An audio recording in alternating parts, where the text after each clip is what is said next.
called the doctor's office. And I said, she's kind of starting to breathe heavy now, and I don't know, she just doesn't look good. And she said, Sarah, if you're concerned, then you should just probably bring her back. You don't want to mess with the flu.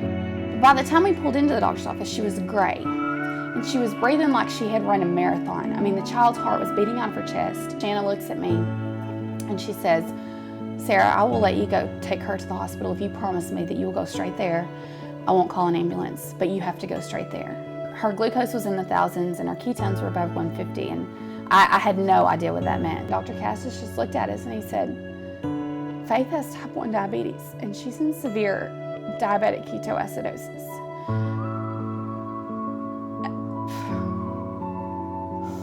I didn't even know what that meant, and I was devastated to just see her laying there and to know that,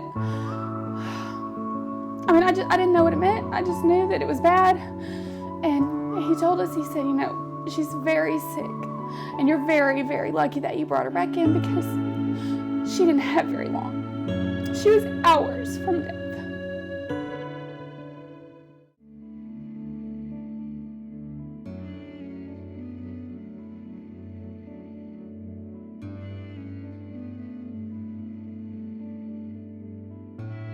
So since Faith was diagnosed back in 2009, we just had to educate ourselves. We kind of had to dig in and learn everything.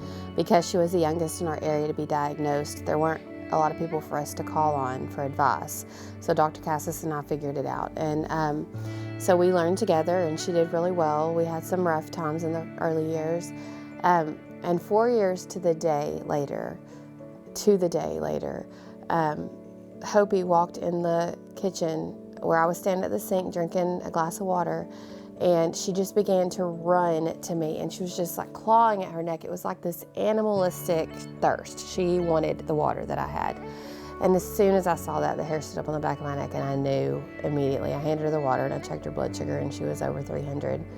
And so I knew right away. She was only 13 months old, so she was tiny like Faith was. And she had to have diluted insulin just like Faith did. It's just really scary with a little one. The insulins are so strong and they need such a tiny, tiny amount.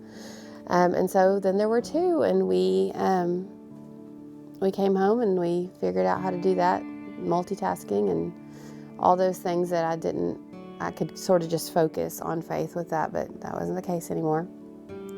And then about 3 years later, this past August, our 9-year-old Eli, same thing, thirst, extreme wetting, drinking all the time, some weight loss. And we'd already been watching his blood sugars for a while because we had some weird things, but we had to go ahead and start insulin with him as well. So now we have 3 out of our 6 children. It's really rare. It's almost unheard of to have that many kids with type 1. Type 1 is a relentless, all-consuming disease. Essentially, type 1 diabetes is pancreatic organ failure. Their pancreas does not produce insulin. It has nothing to do with what they've eaten or a sedentary lifestyle like a lot of people think of type 2. It has nothing to do with that. Their autoimmune system attacked and killed the insulin-producing cells in the pancreas. So that means they live their life on life support. So essentially, I am their pancreas 24 hours a day.